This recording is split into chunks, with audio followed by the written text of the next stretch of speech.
T20 world cup जो है उस हवाले से हमने बड़ा वाज़ेह स्टैंड लिया है कि हम हिंदुस्तान के ख़िलाफ़ जो मैच है वो हम नहीं खेलेंगे। हमें बांग्लादेश के साथ पूरी तरह खड़े होना चाहिए। पीसीबी चेयरमैन मोहसिन नकवी ने इस्लामाबाद में हो रही कैबिनेट में प्रधानमंत्री यानी वजीर आजम शहबाज शरीफ को T20 वर्ल्ड कप पर स्टेटमेंट देने को क्यों कहा, वो भी डिटेल स्टेटमेंट। जो ट्वीट में नहीं था वो स्टेटमेंट में था। इसके पीछे के रीजंस क्या हैं, और इस बात से बिल्कुल मत चौंकिए जब मैं ये कह रहा हूं कि मोहसिन नकवी ने शहबाज शरीफ को यह कहने के लिए कहा। दुनिया की नजरों से देखेंगे तो नकवी नंबर 2 नजर आएंगे और शरीफ नंबर 1 नजर आएंगे, लेकिन number 1 in the sense political hierarchy में चलाते तो आसिम मुनीर है जो कि आर्मी के चीफ है। लेकिन जब आप थोड़ा सा माइक्रोस्कोपिक व्यू से देखेंगे तो आपको समझ में आएगा कि इस समय पॉलिटिकल हायरार्की में मोहसिन नकवी ऊपर है और शहबाज शरीफ की रैंकिंग क्या है ये मुझे भी नहीं पता। हमें जानने की जरूरत भी नहीं होनी चाहिए। हमें यह जानना है कि यह स्टेटमेंट क्यों दिया गया, आज इसको देने के पीछे की वजह क्या रही, और इन सारी चीजों के बीच इसके जियोपॉलिटिकल, पॉलिटिकल और क्रिकेटिंग एंगल से क्या फर्क पड़ता है। दूसरी सबसे इंपॉर्टेंट चीज कि इस पूरे के पूरे मसले में ना, अगर आपने ट्विटर पे फॉलो किया है मुझे, तो आप लोगों को कल दोपहर में ये खबर मिल गई होगी। यहां पर ट्वीट का स्क्रीनशॉट है आप लोगों के सामने। ये वो ट्वीट है जिसमें यह पता चल रहा है कि पाकिस्तान ने बैकडोर कम्युनिकेशन किक ऑफ किया है और इनको कौन से 2 लोग संभाल रहे हैं जिनकी अहमियत सबसे ज्यादा है, और इसमें भी सबसे ऊपर नाम पीएसएल से जुड़ा अधिकारी का है। इसके रीजंस क्या हैं वो भी आपको बताऊंगा। प्लस 6 डिमांड्स रखी हैं पाकिस्तान क्रिकेट बोर्ड ने अनऑफिशियली आईसीसी के सामने। कुछ लोग ये कह रहे हैं मेल भेज दिया गया है, मैंने बहुत सारे लोगों से बात करी है, पाकिस्तान में भी करी, आईसीसी में भी करी। आज अगर सब कुछ बढ़िया रहा, पाकिस्तान के वो जो शख्स जिनको इंटरव्यू के लिए लाइनअप किया गया है, बहुत बड़े शख्स हैं, अगर वो मुकरे नहीं तो आपको इंटरव्यू भी मिल जाएगा। रेफ स्पोर्ट्स पर देखना बिल्कुल मत भूलिएगा। बट इन सारी चीजों के बीच में वो 6 शर्तें क्या है, और उन 6 शर्तों में कौन सी ऐसी शर्त है जिसे माना जा सकता है, कौन सी ऐसी शर्त है जिस पे चर्चा की जा सकती है, और कौन सी ऐसी शर्त है जिसे हंसकर टाला जा सकता है, क्योंकि बेवकूफी है, वो शर्त नहीं है। और पाकिस्तान में ऐसे लोगों की संख्या कम नहीं है जो इस तरह की बेवकूफियां बार बार करते आ रहे हैं। ठीक है, ये सारी की सारी चीजें आप लोगों ने पिछले वीडियो के कमेंट में ये कहा है कि ये जो शुरुआती में टीजर देता हूं इसे ज्यादा लंबा ना रखें, तो इसे ज्यादा लंबा नहीं रख रहे हैं। वीडियो की लेंथ भी बहुत ज्यादा नहीं होगी, बस आपसे एक रिक्वेस्ट है, लाइक शेयर सब्सक्राइब कर दो, नोटिफिकेशन बेल प्रेस कर दो, अच्छा लगे तो शेयर जरूर करो, और मुझे कमेंट में जरूर बताना कि तुम लोग इसको कैसे देख रहे हो। पाकिस्तान से भी बहुत लोग देख रहे हैं, मैं देख रहा हूं कमेंट बॉक्स में, तो तुम भी अपनी राय दो भाई, तुम्हें भी किसी ने नहीं रोका है, लेकिन वैलिड राय देना, थोड़ी समझदारी से भरी राय देना। वो बेवकूफियां मत करना जो तुम्हारे यहाँ सियासतदान कर रहे हैं और एडमिनिस्ट्रेटर्स कर रहे हैं। बाकी इंडिया वालों पे तो मुझे भरोसा है। अब सबसे पहले एक एक चीज पर आता हूं, लेकिन हाँ, like share subscribe notification bell please दबा दीजिए, शेयर भी कर सकते हैं आप। ठीक है, तो सबसे पहले ये जो नकवी का स्टेटमेंट पहले नकवी ने दिया कि मैं प्राइम मिनिस्टर से मिलूंगा, प्राइम मिनिस्टर क्या कहते हैं, फिर एक ट्वीट आता है, और इन सारी चीजों के बीच आता है एक बयान बीती रात। ये बीती रात जो बयान शहबाज शरीफ का आया, इसमें 2 इंपॉर्टेंट चीजें हैं। पहली चीज, इसमें खुलकर यह बताया गया है कि पाकिस्तान इस मुकाबले को क्यों नहीं खेलना चाहता है, इंडिया वर्सेस पाकिस्तान के मुकाबले को वो क्यों खेलना नहीं चाह रहा है। इससे पहले अगर आप ट्वीट की भाषा पढ़ेंगे, जो 1 तारीख को ट्वीट आया था, उसमें यह नहीं दर्ज था कि पाकिस्तान खेलना क्यों नहीं चाह रहा है। यहां पर शहबाज शरीफ ने इसे स्पेसिफिकली बताया है। दूसरी सबसे इंपॉर्टेंट चीज, इसमें बांग्लादेश का जिक्र जितनी बार किया गया है वो आपको यह बता रहा है कि कैसे एक सेंटिमेंट को जो है वो केटर किया जा रहा है, जो बांग्लादेश में धीरे धीरे धीरे धीरे कर कर बढ़ेगा, क्योंकि 12 तारीख को वहां पे इलेक्शंस है, और पाकिस्तान खड़ा है उस पक्ष में जहां पर वो मोहम्मद यूनुस को जिताना चाहता है, क्योंकि मोहम्मद यूनुस वो शख्स है जो एंटी इंडिया सेंटिमेंट्स को केटर करता है वहां पर। जो वहां पर हमले हुए हिंदुओं के ऊपर, इनके साथ साथ जिस तरीके से माहौल खराब किया गया, हिंदुस्तान के खिलाफ उग्र भाषण दिए गए, हेट स्पीचेस आई, इन सारी चीजों के पीछे जो एक शख्स जिम्मेदार है वो मोहम्मद यूनुस है। तो इस एक शख्स को इसीलिए पाकिस्तान जिताना चाहता है ताकि ये उग्र बातें आगे भी चलती रहे, माहौल खराब होता रहे, और इंडिया दोनों तरफ या 3 तरफ, ऊपर चाइना, ईस्ट में बांग्लादेश, वेस्ट में पाकिस्तान, उलझा रहे इन सारी चीजों के बीच में, रादर देन उस प्रगति के पथ पर जो हमें आगे बढ़ना है उससे पाकिस्तान एटलीस्ट रोकने की कोशिश कर रहा है। तो जब मैंने आपको कहा ना कि इस बयान के 3 एंगल है। पहला एंगल पॉलिटिकल एंगल है।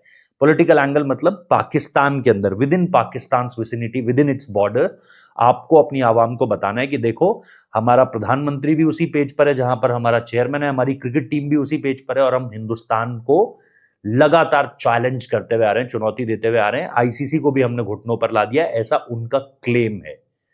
जियोपॉलिटिकली वो इसे बांग्लादेश का नाम बार बार लेकर प्ले आउट कर रहे हैं।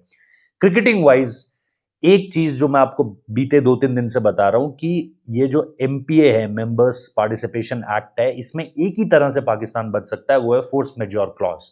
और फोर्स मेजोर क्लॉज में एक बार फिर से पाकिस्तान ने इस बात को बहुत क्लियरली अपने प्राइम मिनिस्टर की तरफ से कहलवा के ये बता दिया कि देखो गवर्नमेंट ये चाह रही है, this is a clear cut message by the government and not from Pakistan cricket board. देखो कहने को ये चीज मोहसिन नकवी भी कह सकते थे, बट इसमें जो एक खेल है वो ये है, जो मैंने आपको कल भी समझाया था कि फोर्स मेजोर में आईसीसी में बैठे लोग ये बात साफ तौर पर कह रहे हैं कि पॉलिटिकल जो मैसेजिंग है इस पूरे के पूरे बयान में, उसे तो चेंज किया जा सकता है ना, क्योंकि जो पीसीबी का चेयरमैन है वही तो दरअसल पीसीबी का चेयरमैन ही तो इंटीरियर मिनिस्टर भी है।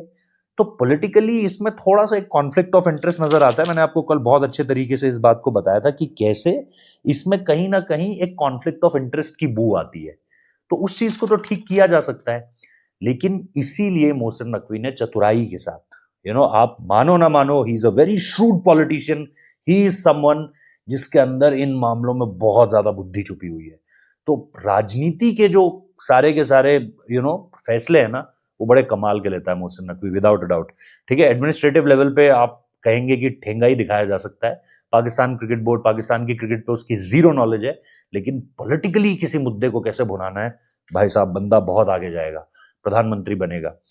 अब इस पर सबसे इंपॉर्टेंट चीज ये है कि जब आप इस पूरे के पूरे मुद्दे को इस तरीके से प्ले आउट कर दे रहे हो, तो आप एक तीर से 3 निशाने लगा रहे हो। जैसा मैंने कहा, आपने पॉलिटिकली भी सब कुछ कर दिया, आपने जियोपॉलिटिकली भी इस मुद्दे को खेल दिया, और आईसीसी को आपने एक बार फिर से बता दिया कि देखो भैया, फोर्स मेजोर क्लॉज का जो एक सबसे इंपॉर्टेंट अनअवॉइडेबल सर्कमस्टांस है, वो है आपकी गवर्नमेंट ने क्या कहा है। हमारी गवर्नमेंट ने, आपने फिर से सुन लिया कि क्या कहा है, और इस बार तो बाकायदा उन्होंने रीजंस भी दे दिए हैं। तो ये पहली चीज नकवी ने प्रधानमंत्री से क्यों कहलवाया। अगेन बोल रहा हूं, Naqvi is the number 1 political hierarchy में, not Shahbaz Sharif. He is the closest to Asim Munir, और पाकिस्तान में सत्ता सेना चलाती है, इस बात को ध्यान रखना। सेकेंड पॉइंट, सबसे इंपॉर्टेंट पॉइंट, वो कौन सी बातें हैं जिन पर पाकिस्तान आगे बढ़ना चाह रहा है। मैंने आपको पहले भी बताया था कि कॉमन ग्राउंड अगर इसका निकालना है, क्योंकि देखो आईसीसी की प्रेस रिलीज में एक चीज बहुत इंपॉर्टेंट तरीके से लिखी हुई है, जो आईसीसी ने प्रेस रिलीज भेजी थी, उसमें लास्ट में लिखा हुआ है, सबसे लास्ट में, लास्ट की 2 लाइनें अगर आप पढ़ोगे, इसमें भी आप देख सकते हो, आपके सामने तस्वीर लगा रखी है, म्यूचुअली एक्सेप्टेबल रेजोल्यूशन, मतलब 2 कदम तुम चलो 2 कदम, म्यूचुअल मतलब साझा, आपका भी है मेरा भी है, म्यूचुअल फ्रेंड्स जो हम देखते ही हैं, म्यूचुअली एक्सेप्टेबल रेजोल्यूशन। तो हम वो फैसले लेंगे जो दोनों के लिए बराबर, मतलब ऐसा ना हो कि हम आपको ही कह रहे हैं जी आप ही करोगे जो करोगे। तो म्यूचुअल रेजोल्यूशन पर फोकस किया है आईसीसी ने। तो अब जाहिर सी बात है, पाकिस्तान अपनी चीजों को सामने रखेगा। अब कुछ रीजनेबल चीजें पाकिस्तान ने रखी हैं, कुछ ऐसी चीजें रखी हैं जिस पर डिस्कशन करके बात इधर भी जा सकती है उधर भी जा सकती है, मतलब हाँ भी हो सकती है और ना भी हो सकती है, और कुछ ऐसी चीजें जिस पर आप माथा पकड़ के, मतलब या तो आप बोल सकते हो कि है ही नहीं, है ना, बिल्कुल भी नहीं है, और या फिर आप बोल सकते हो कि यार इनसे तो यही, मतलब कुछ बेहतर उम्मीद कर रहे थे हम पाकिस्तान से, नहीं कर रहे थे ना। मतलब उम्मीद उससे की जाती है ना जिससे आपको लगे कि यार ये कुछ बढ़िया बोलेगा या ये कुछ लॉजिकल बोलेगा, इसमें थोड़ा सा इंटेलिजेंस क्वेश्चन है बाकी, लेकिन क्या कह सकते हैं। अब इसमें जो पहली चीज है वो ये है कि इंडिया वर्सेस पाक की बायलैटरल सीरीज शुरू हो।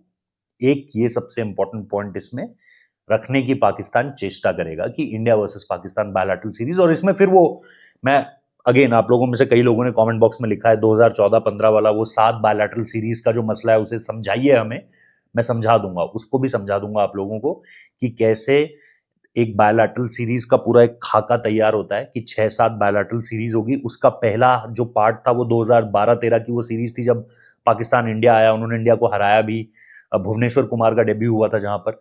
तो उसके बाद एक और सीरीज खेलनी थी, फिर एक और, इस तरीके से 7 सीरीज खेलनी थी। लेकिन जैसे ही उस सिग्नेचर करने के लिए उस समय पे नजम सेठी जो है वो इंडिया आए, उनको बुलाया गया इंडिया कि अब भारत आएगा पाकिस्तान, तो इंडिया ने उनको बुला के, उनके चेयरमैन को बुला के, मुंबई की बात है ये, उनको ये कह दिया कि जाओ तुमसे नहीं मिलते हैं। वो भी किसी और से मैसेज भिजवाया कि बीसीसीआई आपसे नहीं मिलना चाह रहा है, आप वापस जाइए।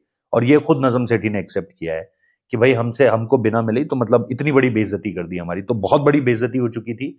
और इस पे पूरा एक डिटेल्ड वीडियो बन सकता है, तो मैं आपको बताऊंगा। तो पहले वो चाह रहे हैं कि ये इंडिया वर्सेस पाक बायलैटरल सीरीज शुरू हो। दूसरा वो चाह रहे हैं कि WTC में, टेस्ट सीरीज में, इंडिया वर्सेस पाकिस्तान का मैच हो। चाहे आप किसी फॉरेन वेन्यू पे खिलाएं, आप दुबई पे खिलाएं, मेलबर्न खिलाएं, लंदन खिलाएं, हरारे खिलाएं, कहीं पर भी खिलाएं, लेकिन आप एक ये मैच जरूर रखवाइए। दूसरी चीज उनकी ये है।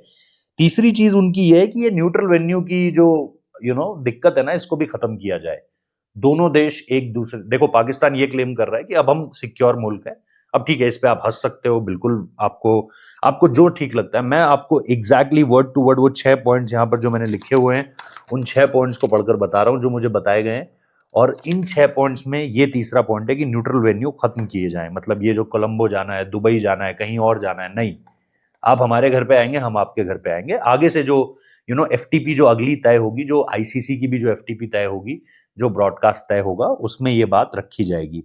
अच्छा, चौथी चीज है कि शेयर हमारा बढ़ाया जाए। ये पूरी की पूरी आप शेयर की चार्ट विंडो देख सकते हैं। 5.75%, ये भी बढ़ाकर 2017-18 की बात है, जब पाकिस्तान को ये 5.75 पे लाया गया। इंडिया को 38.5 मिलता है, पाकिस्तान को 5.75 मिलता है। मैंने ये भी सुना है कि पाकिस्तान ने बाकायदा 2011 से मैचेस की वैल्यू, टीवी पे उसे कितने लोगों ने देखा, इसकी पूरी एक पीपीटी बनाकर जो है वो आईसीसी को भेजी है कि देखो भाई, अब या आईसीसी को भेजने की वो तैयारी में है, ये कहना अभी ज्यादा सही रहेगा क्योंकि अभी सब कुछ अनऑफिशियल है। तो उसमें उन्होंने बाकायदा लिखा है कि मिलियन व्यूअर्स इतनों ने देखा, इतने पैसे की कमाई हुई। तो अगर इस मैच से इतना पैसा जनरेट हो रहा है, तो फिर हमारा शेयर परसेंटेज क्यों नहीं बढ़ाया जा रहा है, इसको लेकर के उन्होंने कुछ स्लाइड्स तैयार की हैं। ठीक है, ये हो गया चौथा पॉइंट। पांचवा पॉइंट ये है कि भैया T20 फ्रेंचाइजीज से जो हमारे प्लेयर्स के साथ डिस्क्रिमिनेशन हो रहा है ऑल ओवर द वर्ल्ड, कि पाकिस्तानी प्लेयर्स को नहीं खिलाएंगे, अब हो सकता है बांग्लादेशी प्लेयर्स के लिए भी हो, थ्रू आउट, मैं वर्ल्ड की बात कर रहा हूँ, आईपीएल की तो बात ही छोड़ दीजिए। हो सकता है कि उन्होंने आईपीएल को लेकर के भी कहा, बट वहां तो दाल गलने नहीं वाली है, वो बेवकूफाना हरकत है पूरी तरीके से। लेकिन T20 फ्रेंचाइजीज में जो डिस्क्रिमिनेशन है हमारे साथ, उसको पूरी तरीके से कट ऑफ किया जाए, वहां पर हमें थोड़ा सा और वेलकमिंग फील करवाया जाए। और छठा पॉइंट है, बांग्लादेश को बुलाओ वापस। ये इंटरेस्टिंगली नजम सेठी, जो कि 3 बार पीसीबी के चेयरमैन रह चुके हैं, टूर्नामेंट शुरू होने में 3 दिन, जब आप ये वीडियो देख रहे हो, 2 दिन बाकी रह गए हैं, और वहां पर ये कहना कि आप बुला सकते हो। अच्छा, वो शख्स भी यही कह रहा है क्योंकि वो अब आईसीसी की मीटिंग्स में 5 साल बैठा है। आई रियली डोंट नो उस शख्स के पास ऐसी कौन सी जानकारी है, लेकिन वो ये कह रहा है कि आप बांग्लादेश को बुलाइए, हमारी ये भी एक डिमांड रहने वाली है। अब यार, इसमें से मैं तुम लोगों से जानना चाहता हूं, तुम लोग मुझे कमेंट बॉक्स में बताओ कितनी डिमांड्स पूरी की जा सकती हैं। क्या WTC का टेस्ट मैच खेला जा सकता है? क्या बायलैटरल सीरीज शुरू की जा सकती है? क्या एक दूसरे के वेन्यूज पे जाके खेला जा सकता है? या हाइब्रिड वाला कॉन्सेप्ट ही पूरी तरीके से हटाया जाए? क्या पाकिस्तान का शेयर परसेंटेज बढ़ाना चाहिए? क्या ये कर देना चाहिए कि भाई डिस्क्रिमिनेशन ना हो उनके साथ, या फिर बांग्लादेश को बुलाना चाहिए? ये 6 के 6 इंपॉर्टेंट पॉइंट्स हैं। Now the most important point, जैसा मैंने कहा कि अगर आप 2 चीजें देखो, इस पूरे के पूरे मसले पर पाकिस्तान ने 24 घंटे से ज्यादा का वक्त हो चुका है जब उन्होंने एक बैकडोर कम्युनिकेशन किक ऑफ कर दिया है, शुरू कर दिया है। अब इस पे शुरुआत किसी ने नहीं की, मतलब इस पे शुरुआत किसने की, मुझे इस बारे में कोई जानकारी नहीं है, ना मैंने इसको पूछा। मुझे सिर्फ 2 नाम बताए गए पाकिस्तान की तरफ से। और जैसा मैंने कहा, अगर आप ट्वीट देखते रहोगे, ट्विटर पे फॉलो कर लोगे, तो आपको पता चलेगा। इंस्टाग्राम पे भी स्टोरीज आती रहती है रील्स की फॉर्म में, और यहाँ पर भी यहाँ पे खबरों की फॉर्म में स्टोरीज आती रहती है। PSL पाकिस्तान सुपर लीग के सीईओ हैं सलमान नजीर। अब सलमान नजीर को क्यों चुना? सबसे इंपॉर्टेंट चीज, बंदा आईसीसी की निटी-ग्रिटीज को जानता है, एक लॉयर है, एक एक्टिव लॉयर है, और बहुत अच्छे तरीके से पेचीदगियों को समझता है। बहुत सारे लोग कह रहे हैं ना कि ये पैसों का नुकसान, इन सबसे क्या पीसीबी को कोई फर्क नहीं पड़ रहा है?